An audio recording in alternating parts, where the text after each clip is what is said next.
Air susu dibalas air tuba. Sebagai manusia, kita harus mengerti prinsip kebenaran, terlebih harus tahu cara untuk menghadapi orang dan masalah. Jadi, Buddha mengajarkan kepada kita bahwa kita harus menerapkan prinsip kebenaran dalam kehidupan sehari-hari. Kebanyakan orang keliru dalam memahami kebenaran. Orang yang memahami kebenaran tahu bahwa segala benda materi dalam kehidupan ini adalah sarana untuk membantu kehidupan kita. Materi bertujuan untuk kita manfaatkan. Orang yang sadar hanya memanfaatkannya dalam keseharian. Sebaliknya, orang yang tersesat malah dikuasai oleh kekayaan materi.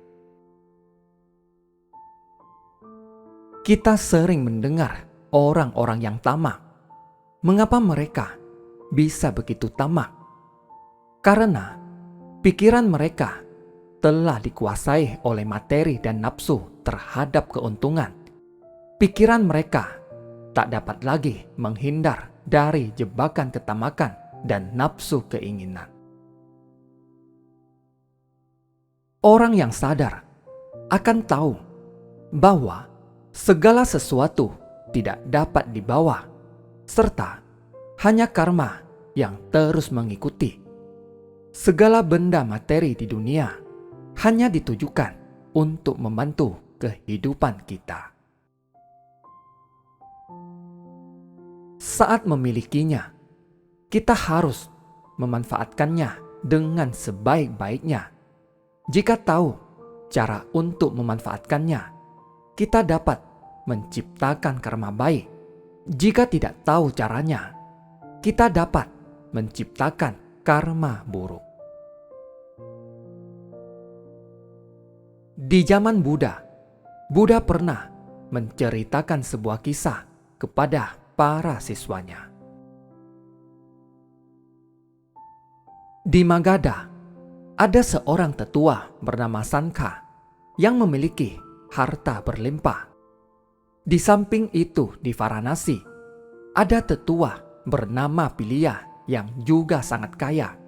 Mereka berdua adalah teman baik. Suatu hari, Varanasi dilanda bencana alam. Pilia kehilangan harta kekayaannya. Dia pergi mencari Sankha. Sankha bertanya, "Mengapa kamu jadi seperti ini?" Pilia lalu menceritakan apa yang terjadi. Sankha lalu berkata, "Aku bisa memberimu setengah dari harta kekayaanku. Kamu bisa membangun kembali rumahmu." Sankha memberi Pilia setengah dari emas dan pelayan miliknya, serta berpesan kepada para pelayan itu untuk mengikuti Pilia kembali ke Varanasi. Setelah memperoleh bantuan yang besar itu, Pilia membangun kembali rumah dan usahanya. Beberapa tahun kemudian, giliran Magadha yang tertimpa bencana alam. Seluruh kekayaan Sankha habis terbawa air. Dia tidak memiliki apa-apa lagi. Saat itu, Sankha menghibur istrinya dengan berkata, "Dahulu Pilia juga pernah tertimpa bencana alam seperti ini. Aku memberinya setengah dari hartaku. Kini, aku dapat meminta bantuannya." Istrinya setuju. Jadi, Sankha membawa istrinya berangkat ke Varanasi. Setelah berjalan kaki sampai gerbang kota Varanasi, Sankha berkata kepada istrinya, "Kamu pasti lelah setelah berjalan bersamaku seperti ini. Aku melihat di sana ada sebuah rumah kosong. Kamu bisa beristirahat sejenak di sana." Istrinya lalu menunggu di rumah itu. Sankha lalu bergegas pergi ke rumah temannya. Saat penjaga di sana mengabarkan kedatangannya, Pilia lalu berkata, "Suruh dia masuk." Setelah melihat Sankha dibawa masuk, Pilia bertanya, "Ada perlu apa datang kemari?" Sankha menceritakan semuanya dan bertanya, "Dapatkah kamu membantuku untuk membangun kembali rumahku?" Pilia menjawab, "Tidak mungkin. Namun, berhubung kamu sudah ada di sini, aku akan berikan sedikit makanan untuk kamu bawa pulang. Kamu tunggu saja di luar." Sankha hanya bisa menunggu di luar. Pilia berpesan kepada pembantunya, "Bungkuslah tepung jagung yang sudah lama dan berikan sebanyak 1 kali makan untuknya." Pembantunya mengikuti pesan itu. Sankha lalu menerimanya dan kembali pada istrinya. Dia berkata kepada istrinya sambil menangis, "Pilia tidak mau membantu kita, tetapi dia memberi kita makanan untuk sekali makan." Saat itu, seseorang lewat di depan rumah kosong itu. Dia merasa seperti mengenal Sankha.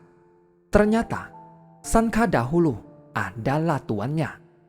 Dia lalu bertanya apa yang terjadi. Sankha pun menceritakan semuanya pada pelayan ini. Si pelayan ini lalu menghibur mantan tuannya. "Anda dapat tinggal di rumah saya."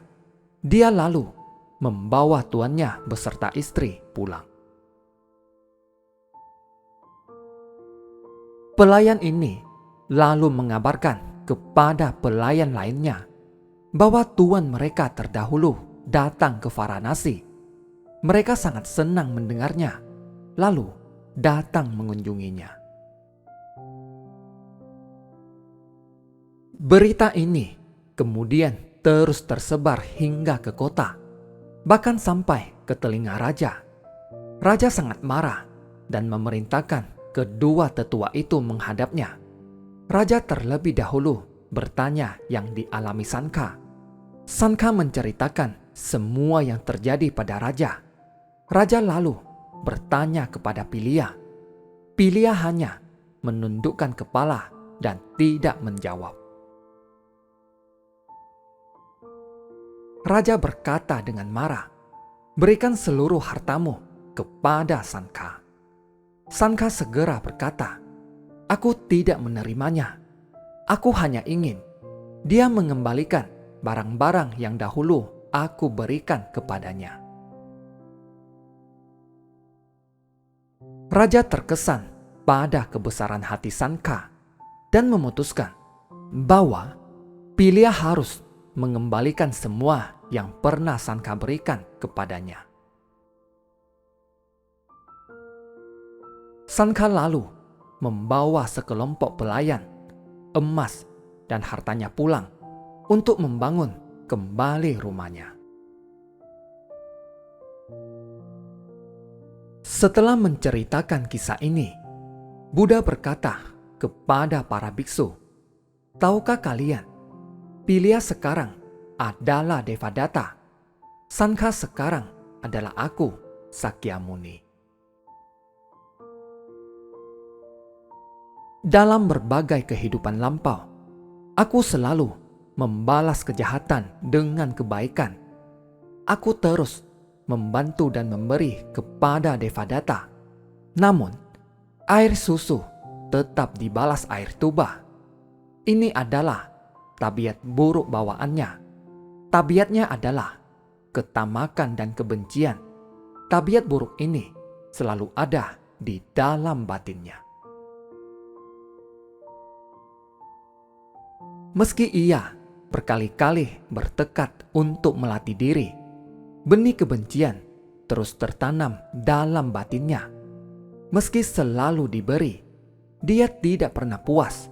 Bagaimanapun dibimbing, dia tidak pernah bersyukur. Tabiat buruk manusia terpupuk dari kehidupan ke kehidupan. Jika dapat memahami kebenaran dan tahu bahwa materi hanyalah ditujukan untuk dimanfaatkan sementara, kita akan menjadi orang yang sadar. Jika tidak memahami kebenaran, kita akan melekat pada harta kekayaan dan terjerumus ke dalam jurang nafsu keinginan. Dengan begitu, kita akan sangat menderita. Jadi, kita harus belajar untuk memahami kebenaran dan mengerti cara hidup sebagai manusia. Inilah yang harus kita pelajari. Untuk itu, kita harus selalu mengingatkan diri sendiri. Terima kasih, semoga bermanfaat.